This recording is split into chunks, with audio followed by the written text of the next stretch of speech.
It's the Opperman Report. And now, here is investigator Ed Opperman.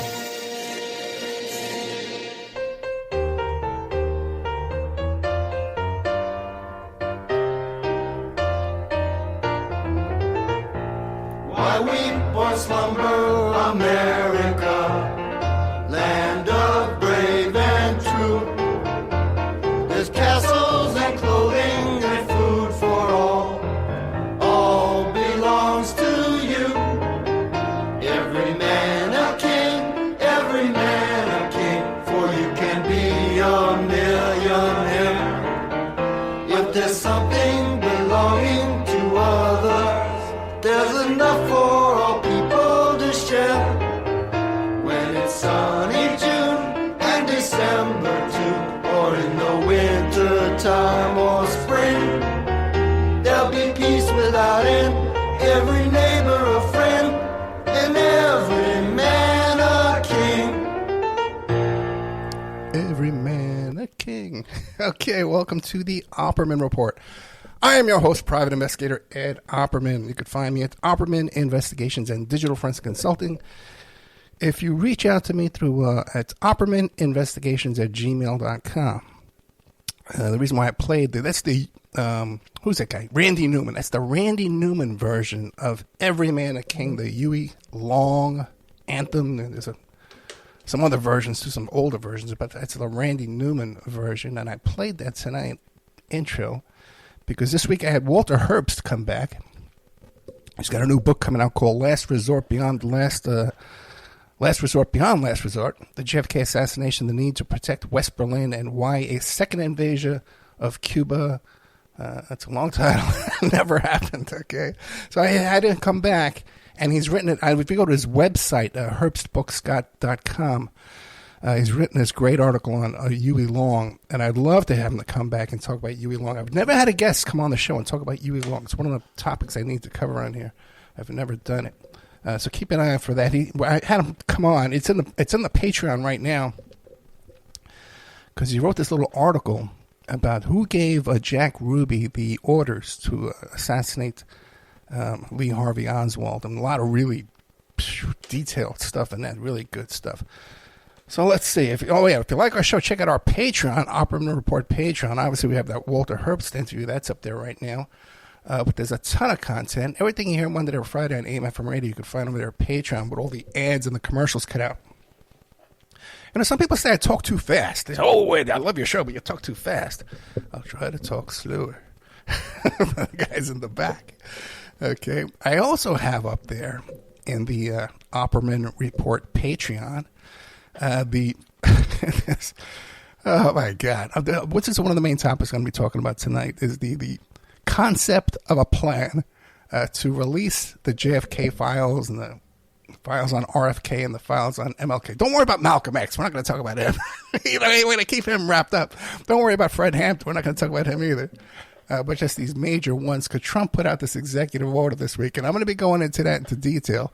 But I have the entire executive order for free up at the Opperman Report page. And let me tell you something. It's not at all like it's being reported in the press. Now, and what's also bizarre, too, I've been getting daily, almost hourly, White House updates, press updates from the White House since Obama. Okay, when I started the show, Obama was still president. Then I got them under Trump. Then I got them under Biden. And during Biden, I went and I got Harris's, too. I got the vice president daily updates, too. Now, all that stopped, okay, and all I get are these bizarre Trump press releases that it comes from the same mailing list as the Trump-Vance press campaign. But I'm not getting those hourly updates that I used to get from the White House press corps. So I don't know if that's my lacking, that I'm not signed up correctly with the new administration, or just Trump just does everything weird and different than every other normal White House that this country's ever had. So that's up there for free. You can check that out. Plus, there's a lot of stuff, too. Put a lot of classic stuff up there, too. It's kind of, I don't know what the word is. Moved, I guess the word is, to see an old classic Opperman Report show of Dave McGowan about the moon landing. I recorded that, 11 years ago? Good old Dave McGowan, God rest his soul. We don't get many like him before. And then, well, you know what else I ran into for the old timers? Been listening to this show forever. Cisco Street Love. I forget if it was today or yesterday. It was his birthday. And I got that Facebook notification for Cisco Street Love's birthday. God bless him. Cisco, rest in peace, my friend. Along with Josh Brookshire, too, who had a birthday last week. Hey. So let's see. I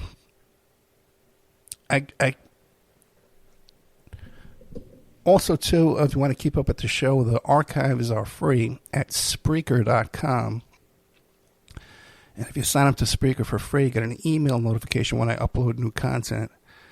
And I upload repeats every single night of the week. Usually about 3 shows a night. And then there's a live show Friday night. And there's a chat room. And you get an email notification.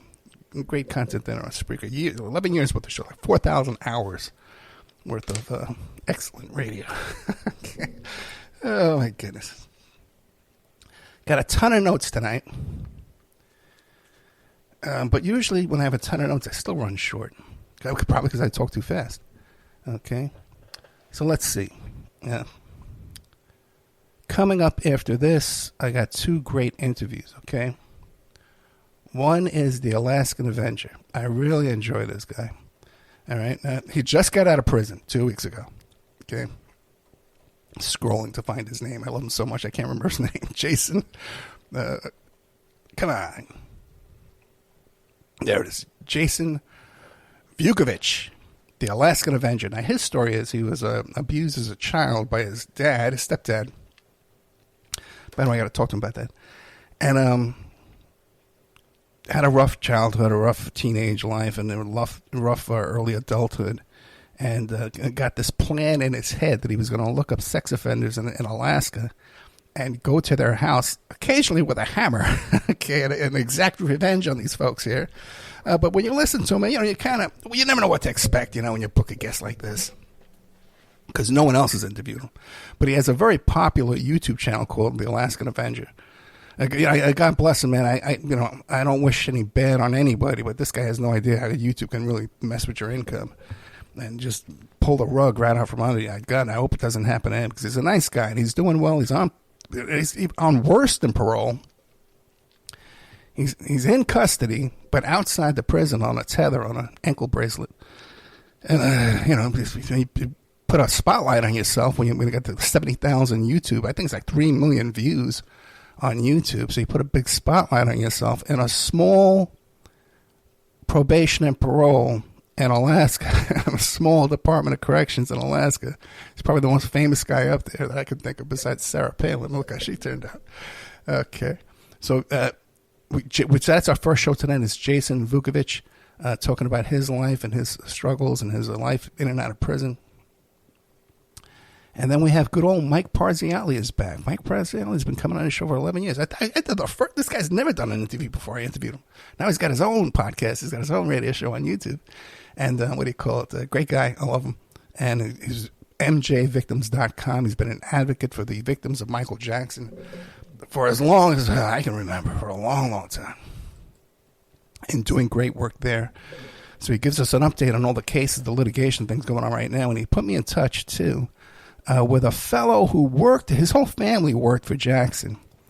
And there's even some allegations that they definitely support some of their newest victims who received the settlements. So let's put it that way. So we're going to reach out to him and get him on the show. Had a really rough week this week, man. I've been really, really sick. I only slept about 7 hours in 4 days. I was so sick this week. And still not 100%, but I got some good stuff in the can for you. Some good recordings, and I got some good notes for you here. So let's try and get through this, right? Okay. Let's see. What else is coming up? Walter Herbst is coming up next week. And I got this other guy, man. You know what? I better not tell you, because sometimes people reach out to the guests and start harassing them. So we'll wait on that until next week. What's the big news this week? So much has happened, right? And even with me half out of it, keeping up with all this is just a monumental task. Let's start with the title of the show, okay, with the concept of a plan, okay? Now, if you're just sitting around here and you don't listen to the Opperman report, you don't pay attention, you know what? Even if you are like a JFK, MLK expert, but you haven't read the entire executive order, it's easy to fall for it. Because if you watch the news is that Donald Trump, Mr. Trump, has declassified all the files on JFK, RFK, and MLK. And you see that headline, you say, wow, look at that. That's fascinating. I'm going to find out who killed JFK. There's the CIA, there's the mafia, there's the Cuban. We're going to find out. But then it turns out, since I get these press releases from President Mr. Trump there, and when you read the actual executive order, it's a typical Trump University document with a disclaimer at the end. Remember how we would talk about, what was it? With the fraud. It was the fraud. Yeah, the fraud case. The Letitia James fraud case where he has to pay $450 million in New York State and lost his right to do any kind of business in New York State anymore. Of course, he's appealing it. It's going to cost him $45 million. He's going to get nothing out of it. He got a 5-minute appeal. But what do you call it? And he kept saying over and over, and we had a disclaimer in those financial statements. We had a disclaimer at the end. Well, this executive order is just like that. There's this wonderful disclaimer at the end here. It starts out, declassification of records concerning the assassination of President John F. Kennedy, Senator Robert F. Kennedy, and the Reverend Dr. Martin Luther King, by the authority vested in me as President of the Constitution, by the Constitution, by the laws of the United States of America, it is hereby ordered as follows. Oh, God, you got to love this character, man. What's that there? Okay. So you got to love that, right? Then he goes on to say how, well, previously, Section 1 is, hey, it's a great idea to release this stuff. The people need to know the truth. It's in the public interest. The families and the American people deserve the transparency and truth. And it's a national interest to finally release all these records related to the assassinations without delay. I love it, man. This guy's what a salesman, man. I love this guy. And then he goes on to talk about how I previously accepted proposal redactions from executive departments and agencies in 2017 and 2018, but ordered the continued reevaluation of those redactions. So he's basically saying, hey, listen, I promised you this before and I never did it. Okay. So here's another promise. I'm giving you a brand new promise. Okay. I know. Charlie Brown, I know last time I pulled away that football, but this time you can trust me. You gotta love this guy, man. Like, what the balls on this guy? President Biden issued subsequent certifications with respect to the records in 2021, 22, 23, and gave agencies additional time to review the records and withhold information from public disclosure. Remember that show I did about the certificate of authenticity? And I told that whole story about how my dad was getting ripped off by this air conditioning repair guy. And he's giving us a quote on the air conditioning. I put out some requests for bids on air conditioning repair for my dad, who was like 93 years old. And so this salesman comes in, and they had already been in there. They gave him a bid, so they knew. They didn't have to examine, they didn't have to do anything. Okay, well, give me the price over the phone. You've already been here. No, we're going to come down in person. And this guy's giving a sales pitch over and over, and I'm sitting there yawning. And he goes, and this is what you get. And he holds his blue document with like a frame around it, and he holds it up, and he's holding it by the edges. You get this guarantee, this certificate of guarantee. Oh, my goodness. That's worth $2,000. That little piece of paper there. Wow. We got to frame this, man. And Trump is the same. Remember when Trump, I forget what he was going on about it, but he says, we sent a certified letter. We sent a certified letter. And oh, it was certified? Oh, my goodness, Mr. Trump, that's such an important letter. Thank you. Oh, this is serious business. Mr. Trump couldn't be lying in a certified letter. After all, it's certified. From the post office, the U.S. Postal Service, you go to prison if you miss the Postal Service. I have now determined that the continued redaction and withholding of information from records pertaining to the assassination of President JFK are not consistent with the public interest. And then he goes on to, this time I'm going to help Charlie Brown this time. Don't worry. Come down. I'm not going to pull away the football. I swear to you, Charlie. I swear to you. But then you get to section 2. Okay, well, I'm going to tell you. If you look at the headlines, I would dare you to find another headline out there. I've been talking to RFK people, JFK people all week long. They say, no, they're going to be declassified. Okay, this is a concept of a plan to declassify. Section 2, declassification and disclosure. A, within 15 days of the date of this order, the Director of National Intelligence and the Attorney General shall, in coordination with the Assistant to the President for National Security Affairs and the Counsel to the President, present a plan to the President for the full and complete release of records related to the assassination. So we gotta, we're not releasing it yet. We got 15 days, okay?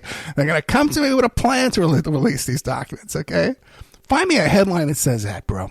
But it gets worse. Okay? Section 2, paragraph B. Within 45 days. Okay, first it's going to be 15 days. Now, in 45 days of the date of this order, the Director of National Intelligence and the Attorney General shall, in coordination with the Assistant to the President of National Security Affairs and a Counsel to the President, review records related to the assassination of Robert F. Kennedy and the Reverend Dr. Martin Luther King and present a plan to the President for the full, complete release of these documents. And here's where you get to the fine print. Okay, ladies and gentlemen. Here it comes. Section 3, General Provisions. A, well, nothing in this order shall be construed to impair or otherwise affect, number 1, the authority granted by law to the executive department or agency or head thereof, which means the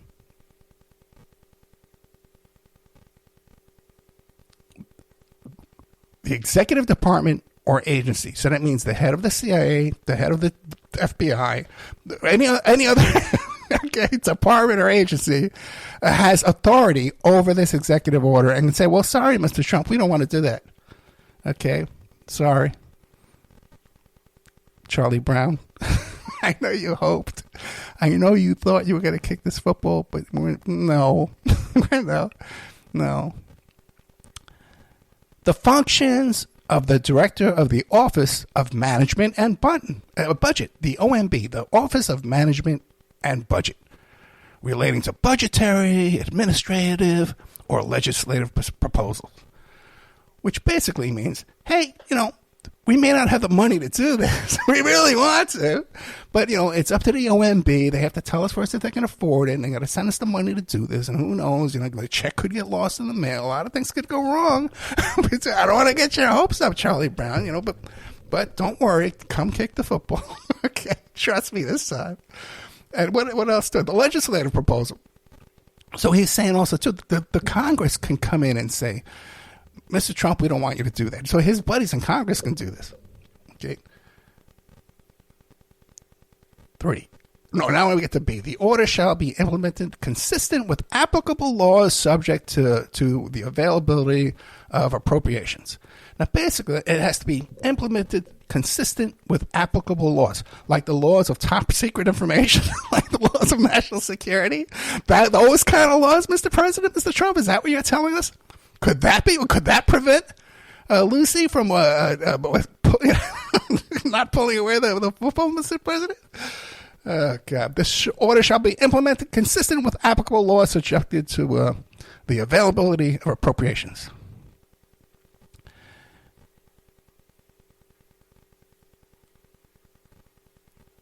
This order is not intended to and does not create any right or benefit, substantive or procedural, enforceable at law, or in equity by any party against the United States, its departments, agencies, or entities, its officers, employees, or agents, or any other person. So basically, hey, even if this is a stupid executive order, I take no responsibility for it. You gotta love this guy, man. The balls on this guy. Bad enough he's walking around with an orange tan on his face, man, and doing all this crazy stuff, Nazi salutes at the inauguration, and gets away with it. But then he sits there at this desk on Inauguration Day, sign this. I'm going to sign this. Oh, it's all disclosed now. You know? How sad. Now, a lot of people, the press, I got to blame the press first, but for making the headline, he's declassified all this stuff. Nothing's been declassified yet. It's a plan to declassify. It's a concept of a plan to declassify. So let's see what happens there. I wonder what'll happen. I wonder what'll happen. Oh, God. Some minor stuff might get... Nothing new is going to get released after 8 years of him promising to release this stuff just because he signs this piece of paper that he's not even responsible for, that he waives all liability and responsibilities for in the last paragraph. God, suits. But anyway, that's up there for free. You can read it yourself. Tell me if I'm wrong. If I'm misinterpreting anything on there, explain to me how this works. Okay? I know a con man when I see one. I'll tell you that, man. Oh, God, we're running on time. We're getting killed here. I got a lot of notes. Let me get working right here. Back to work, Ed Opperman. Oh, God.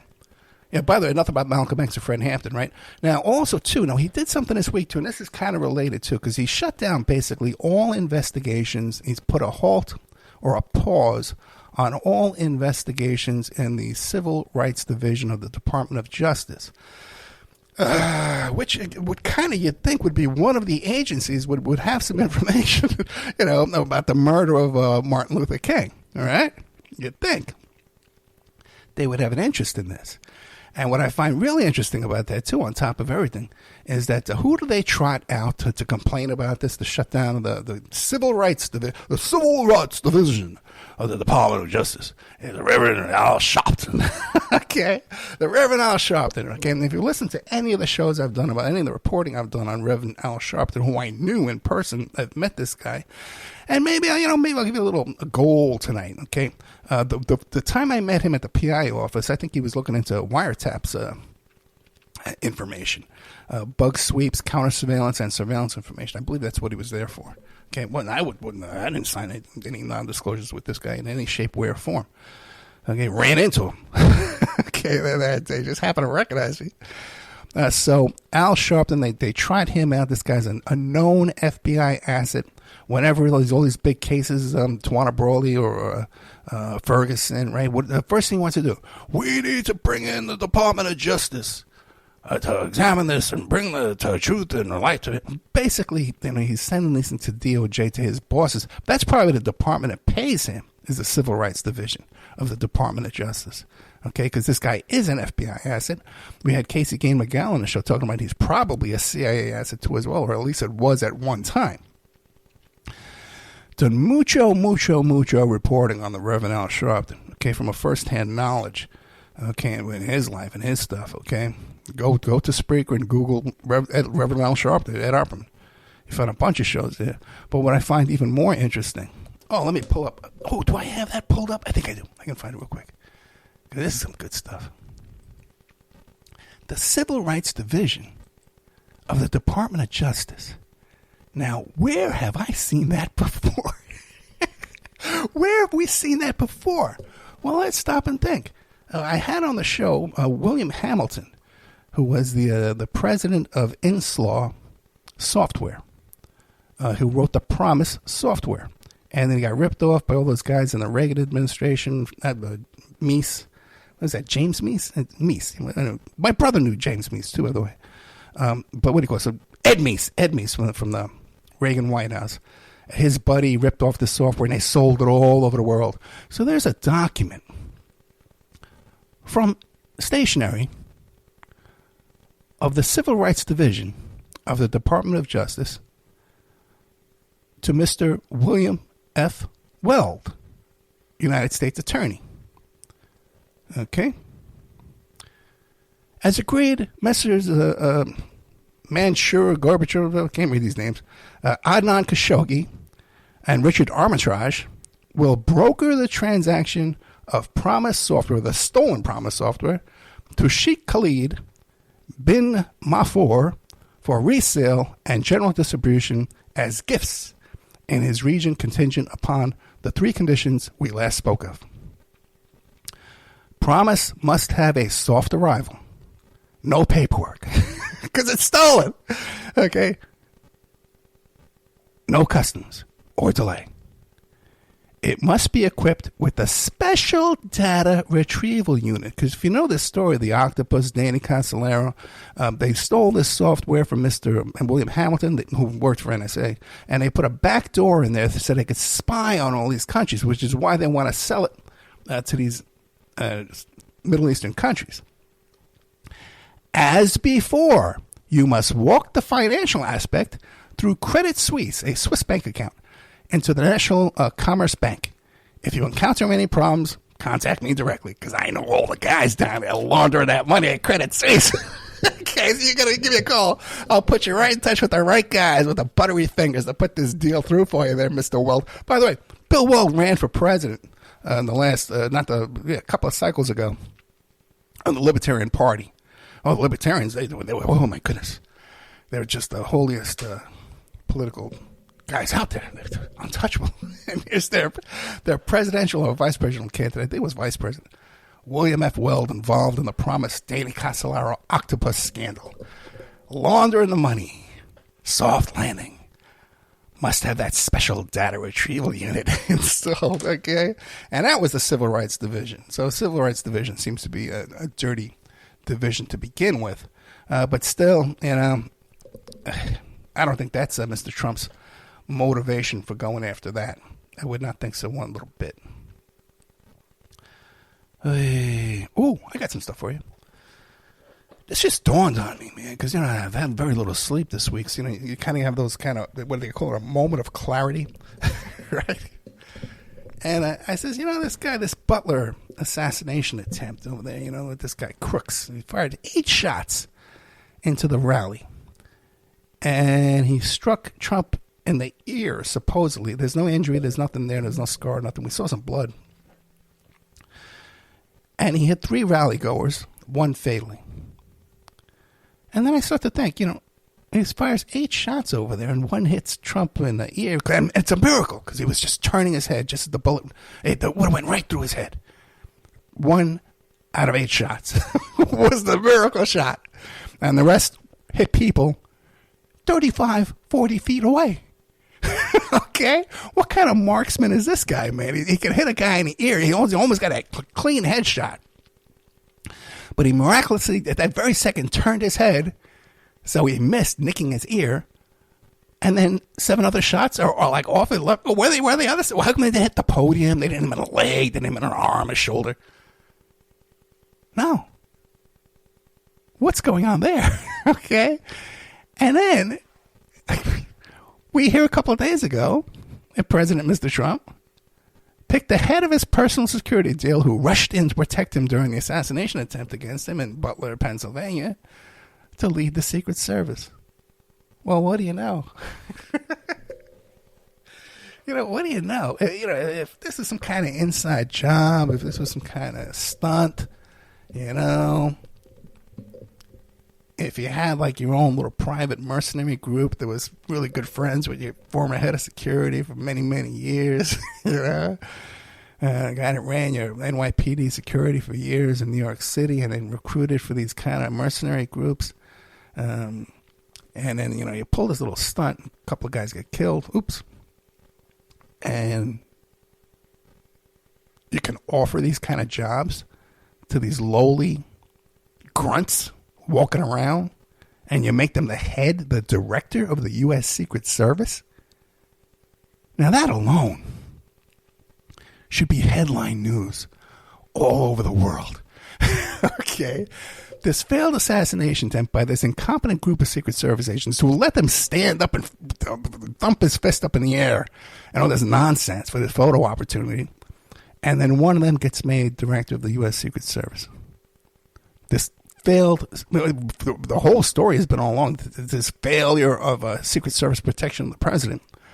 Let's promote them, okay, to keep them quiet. One might think, possibility, right? It's at least one possibility, isn't it? Okay?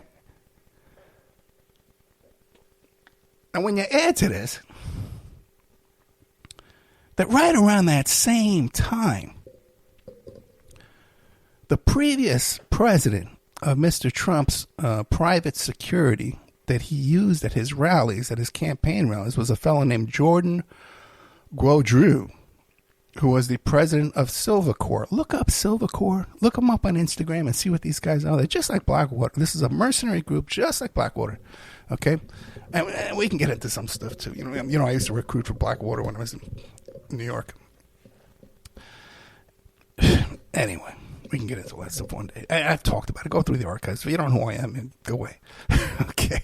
But right around the same time that's going on, a previous head of Trump's security that ran his rallies, who's got snipers galore under his command, is on trial in Tampa, Florida, because of his involvement in the attempted Venezuelan coup, I think it was 2019 or 2020, of the failed Venezuelan coup attempt that was run by Silvercorp and Jordan Grodrew. He's the charges he's on trial for right now are related to that invasion, his possession of automatic weapons and all arms smuggling, arms trade, transactions, overseas and stuff like that.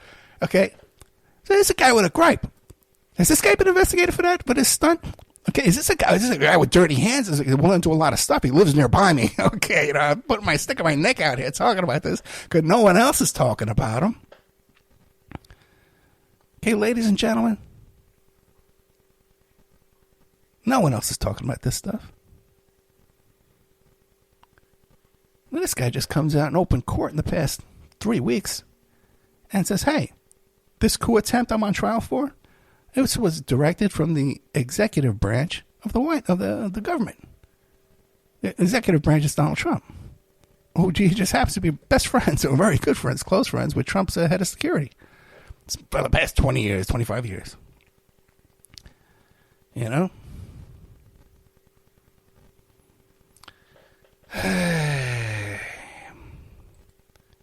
Maybe I talk about these things because I'm stupid.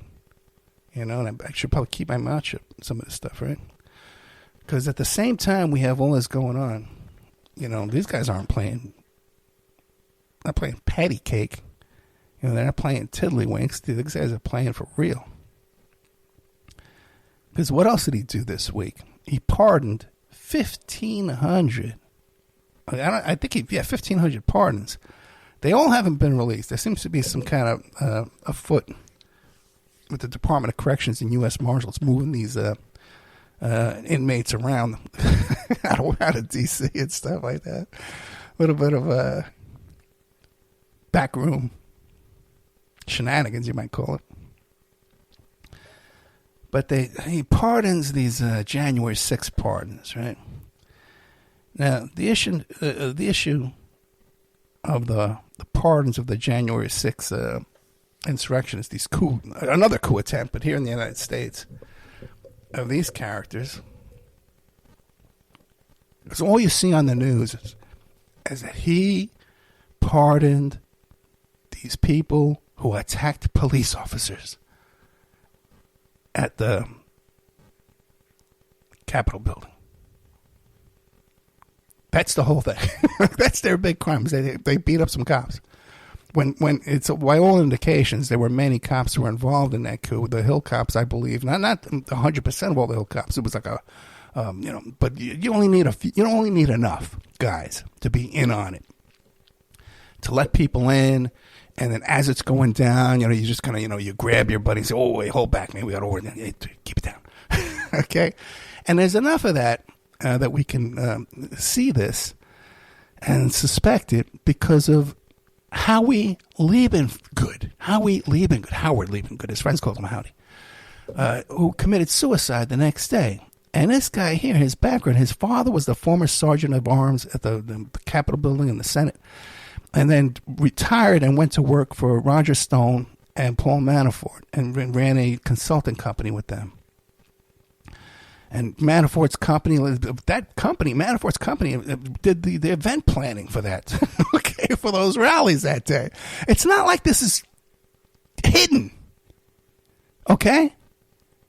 So the problem is not that they beat up some cops, some of who were in on it. The problem, and it doesn't compare to BLM or Antifa or any kind of protest of police killing unarmed people, unarmed civilians. And there's no comparison to that because these insurrectionists, these Proud Boys, these Oath Keepers were interfering with the peaceful transition of power. They were interfering with the counting of the ballots of the Electoral College. That's not the same as protesting cops killing people, killing unarmed, innocent people. Okay, if you burn down a building because a cop killed somebody, that's not the same as going to the Capitol and trying to overthrow the government. Okay, and these stupid idiots, man, on the news trying to turn this into, oh, they attacked police officers. That's the only crime they did, attack police officers. They tried to overthrow the government. And by the way, too, another thing you never see, I was up there, by the way, okay? I dropped Victor off about the 7th or the 8th of that week of January to start back at school. And I remember leaving that morning. When I was leaving to come back, I saw the the National Guard, getting staging. They call it staging at the Lincoln Memorial as you're driving out of town. I saw the trucks coming in, and then driving home at the rest stops, I ran into a bunch of these January 6th lowlives, just dirtbags, man, like hillbillies, rednecks, and also too. So I was up there. And I just happened to be passing by a liquor store. I needed to use the bathroom, so I stopped at the liquor store. Now, I had to go to the liquor store to get some scotch. And what do you call it? And all the windows were boarded up on the liquor store. And I said to the guy, "What's going on? What's with how come there's so many places that are boarded up?" He goes, "Yeah, they came in there and they stole liquor. The Proud Boys and the Oath Keepers came in there and looted." You never hear that on the news at all. I saw with my own eyes. I talked to the people. There was also a thing, too, where they did where they, at a gas station, too, they had, how you back the truck up and you put a chain around the ATM machine and you pull it out, They did that, too. They stole ATM machines. You don't hear about that at all. You Google it all day long, you're not going to find it. There's a lot going on that they're not telling us. Which brings us to another thing, too. This whole thing with TikTok. They shut down TikTok. They started up a couple of days later, thanks to Donald Trump, boo, boo, boo. And now TikTok is totally different. You don't see the stuff about the fires. You don't see the stuff about the drones. It's just totally different. It's all crazy trash sitting in their car saying, well, explain this to me. How come, Elon Musk gets accused of being a Nazi and there's other people doing this, waving to their kids on a bus. They both look like Nazi salutes, right? Like, we're supposed to believe that? Have we gotten that stupid and crazy? There was a thing, I don't think it's still up anymore, but I had some problems with the computer. But I pulled up some articles about how teenagers now are detached from reality, more than ever before. And it's not just teenagers, man. It's young people. The internet and social media has just made people so... And I've been talking about this for a long time, and it's just gotten worse and worse and worse. Like, you see these crazy people, on Twitter, too. There are hundreds of thousands of followers, and they're just full of it. Just making stuff up as they go along. And they got hundreds of thousands of people agreeing with them. And they're, okay. And here I am. I'm involved in this stuff. You're going to look me up. Yeah, this is really exhausting me. This is really exhausting me here, man, tonight. It's taking a lot out of me. Get some. There we go. Oh, Leonard Peltier. They let Biden, the last day, pardoned Leonard Peltier. If you don't know this story, he's been in prison like 60 years. He's very, very old now. And head of the American Indian Movement, and he was charged and convicted of killing 2 FBI agents. But there's so many holes in that conviction. It's just ridiculous, man. They were looking for a red pickup truck, and then he was driving an orange truck with a white camper on it. It's not, the trucks aren't even close. So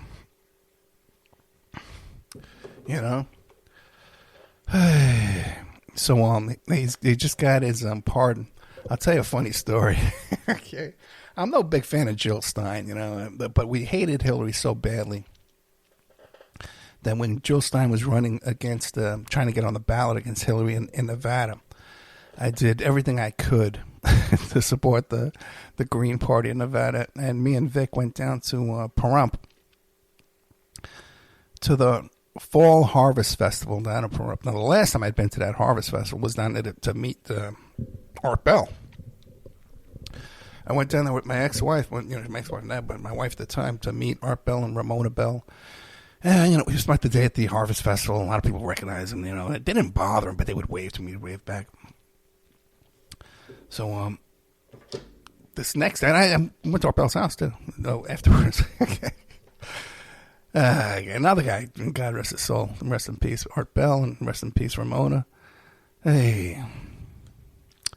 So I went up there to get signatures to get Jill Stein on the ballot up at the Pahrump Fall Festival, Harvest Festival it's called. Okay, so I'm in the booth, but I also was trying to get signatures to free Leonard Peltier. So I'm in there with all these green people, and people are coming up and trying to tell them about Jill Stein, and I get them to sign for Jill Stein. And then I'd say, hey, you look Native American. Well, no, I'm Filipino. Well, yeah, close enough. Okay. We're looking for this guy's been wrongly imprisoned, and we're trying to get him out. Can you sign the petition for him, too? Leonard Peltier from the American Indian Movement. Well, what was he charged with? Well, he was charged with killing a couple FBI agents. So I was kind of chasing away more people than I was recruiting there in Pahrump there at the Harvest Festival for Jill Stein. There was something else funny about that too. I forgot what it was. Don't remember. Oh no, yeah. Here's what it was. What's not a funny thing is that Bill Clinton was going to pardon Leonard Peltier too. And FBI agents went to the White House and had a protest out in front of the White House. And they sent a signal to Bill Clinton saying, hey, man, if you pardon Leonard Peltier, we're going to come after you for all the dirt that we got on you, man. We're going to come after you and prosecute you. So why don't you step there, Mr. Bill Clinton? Getting tired. But I only got a couple of things left. And but part of all this thing of pardoning these January 6 people, and in conjunction with that, he's also removing Secret Service protection from people like Bolton and the head of the CIA director, I forget his name, and Anthony Fauci. Now, I spent a lot of time up in D.C., and from personal experience, I know where Fauci walks his dog, okay? Where he would walk his dog almost every night. And you hear these stories about how Fauci had this big security detail. From my personal observation, he did not, okay? But now they're taking it away, which makes these people more of a target because they think they have this big security detail when they really, they don't have a major, for big publicized events, I guess they do. But just for every day going to get a cup of coffee, get a newspaper, I don't think they do. But it's the same thing. He pardons all these January 6ers. And you see, we had Stuart Rhodes' ex-wife on here. We had his son on here. They talk about how crazy this guy, he had gotten like 18 years, man. He deserves 18 years, for his participation in this coup attempt. And now they just let him walk out. And this is a guy who's disturbed. This is a guy who's sick. This is a guy who's a danger to his own family. His family's terrified of him. We had a guy on here who was an insider with the Proud Boys. And he talks about how they were dealing drugs. They were dealing coke dealing, these guys, and then getting drunk and wasted and just looking for fights, And Terrio was an FBI informant himself, As a matter of fact, I had the Proud Boy Manifesto. It's still up in the Opperman Report Patreon. You can look up their Proud Boy Manifesto. I had a copy of that manifesto before the trial of the Proud Boys, okay, when it came out in the news to everybody else. And if you Google the Proud Boys Manifesto and you see the version that's an exhibit in that court case, and then you go to Opera Report Patreon, you'll see that my copy of it is clearer and fresher and newer than the one that they have. I have a better copy than the exhibit that was used in court to convict these guys. Right? Because I'm not doing anything, right? Ed Opperman's just sitting around Googling things. So anyway, we had a Proud Boy insider on here for a long time. In fact, I repeated all those shows this week. And even repeated the show I did with the QAnon shaman, who strangely enough, I got along with him. I don't think he's any trouble to anybody. I don't think he's like a guy's going to run around and take revenge on people. He's hard to understand. He's hard to, but I think he's a sincere guy, you know, and I don't think he's a danger to the public like Tarrio and Stuart Rhodes are for sure. Definitely dangerous people. So we found out in the past couple of days that Bakersfield, California, has 75% less farm workers right now working. And this is the orange picking season. Like right now this week, they need to pick oranges. Otherwise, the price of oranges are going to double. Okay? And Kern County workforce, which is where Bakersfield is 50% undocumented. And they pick 25% of the nation's produce.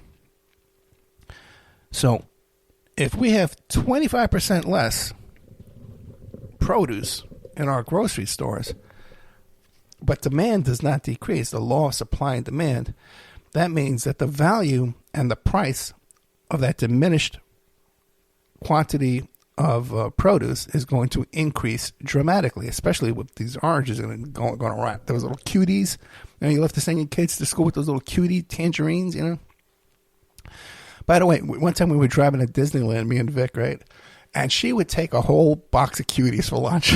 There's no time too, because she became like a vegetarian early on and then vegan early on. There was a time, too, where she would take a whole watermelon to school for lunch. But she can't bring a knife to school to cut the watermelon open. So I would, like, crack it. You know, she would crack it when she got to school with her spoon and eat this watermelon. She'd give some to her friends, too. But she'd eat this, you know, half a watermelon. God, what a crazy life. So me and Vic are driving at Disneyland. We're driving. Sometimes we would take that other route through Pear Blossom, you know, through the farm counties there, you know. And we would go, when we're driving along. And she sees the sign, and it's the cuties farm where they grow and pack the cuties. And she goes, Dad, look. And she had a box of cuties on her lap. She goes, look. And then she looks on the box. Look at the address. That's it. This is where the cuties come from. So she says, let's go there and take a picture. So we're going to go take a picture in front of the sign. But we says, you know what? Let's do it on the way home. So coming home, though, man, we came home in the dark, and I drive up to this freaking sign. There was a huge ditch. I almost crashed a car into, like, this 4-foot deep ditch, man. We would have had to get a tow truck to get out. Who knows? Who knows? But anyway, so we're looking at big trouble here because with these deportations of the hardest working people among us. And then on top of that, these fires aren't helping things either, man. That's the breadbasket of the country, man, California.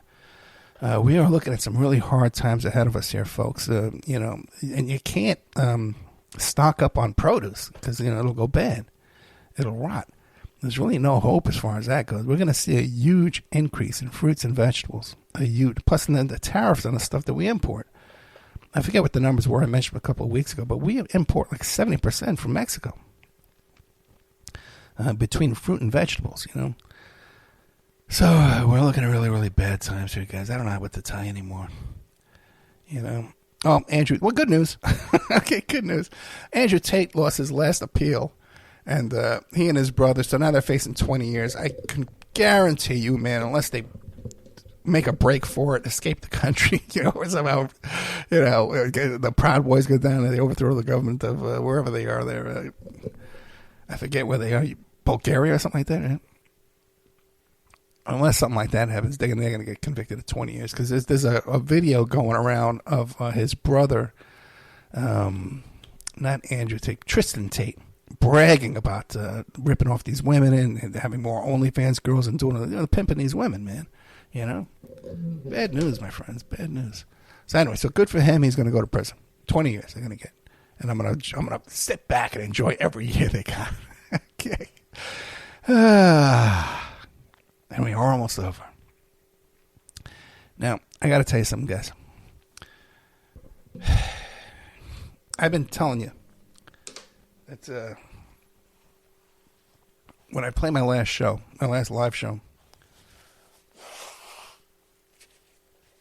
and you hear me play Freebird for the intro, that will be the last show I ever do. by Leonard Skinner. And that was my high school graduation prom song, was Leonard Skinner, Freebird. So it means a lot to me. And it also, it's kind of a Phoenix Rising, and, sort of all this kind of stuff. And I got to tell you, man, this week I was really sick this week. Couldn't even lie down, because when I would lie down, I couldn't breathe. And I am so aware of my own mortality. And it doesn't look like I'm going to go out like in a pleasant way or a comfortable way. I think I'm going to go down bad. And so, I don't know right away, but I can just tell, So, keep an eye out for that song, or, you never know. I could go during the week before I play a show. So maybe I should have one, ready to go. But when you hear Freebird at the start of the show, just know that we're pretty much on our way out. So I'm going to be playing some Leonard Skinner tonight, but not Freebird. So listen, ladies and gents, thank you so much. I love you all. Once again, that shout out to the Lisa Marie Presley thing there. Let me pull it up again. Shout out to Lisa Marie Presley, remembering her with Love and Pirates. Okay, and two of the favorite songs are I'll Figure It Out and You Ain't Seen Nothing Yet. Lisa Marie Presley, who died way too soon. And that's a dedication for Danny, who's a huge fan of Lisa Marie Presley, and she's working her fingers to the bone trying to get people like Eminem and LL Cool J to give a shout out to the memory of Lisa Marie Presley. So thank you so much, guys. Mama told me when I was young, who sat beside me, my only son. Listen closely to what I say. And if you do this, it'll help you some sunny day.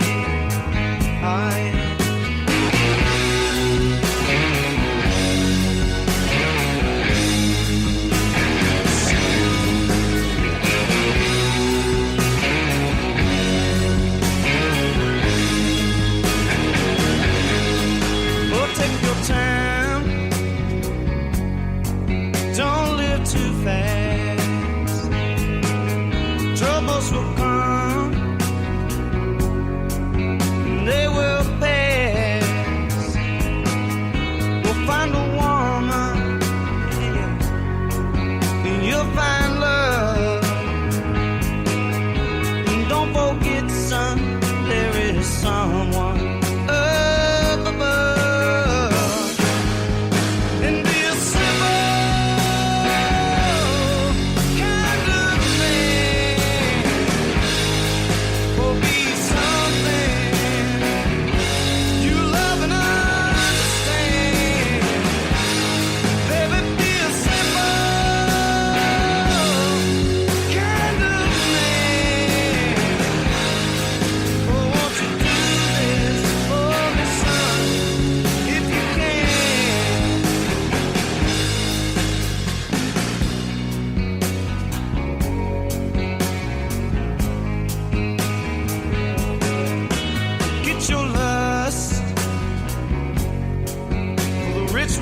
Go. All that you need is in your soul, and you can do this if you try. All that I want for you, my son, is to be satisfied.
You know I done enjoyed things that kings and queens will never have.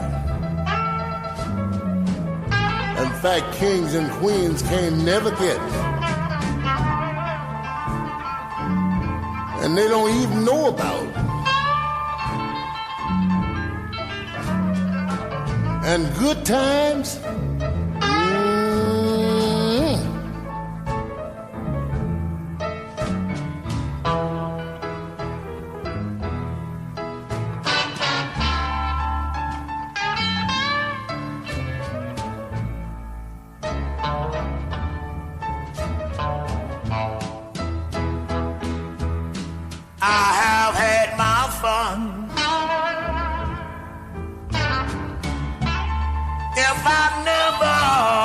well no more.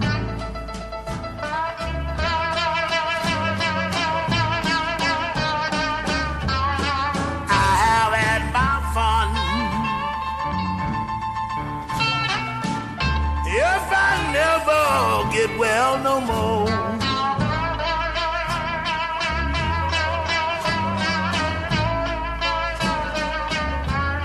Oh, my health is failing on me. Oh, yes, I'm going down slow.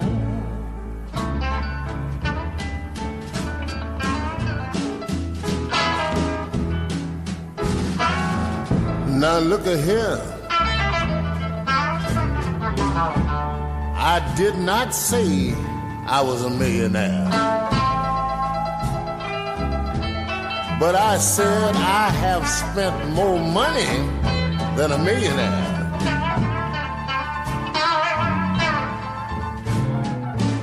Because if I had kept all the money that I'd already spent, I would have been a millionaire a long time ago. And women, red googly moogly.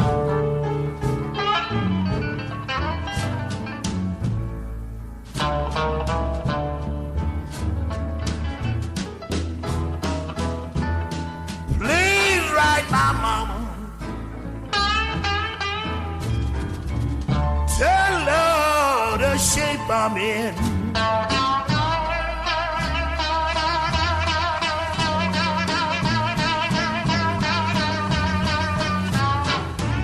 Please write my mother. Tell her the shape I'm in.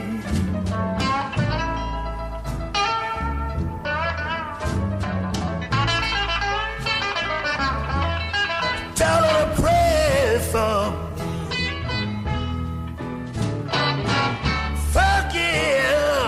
For my sins.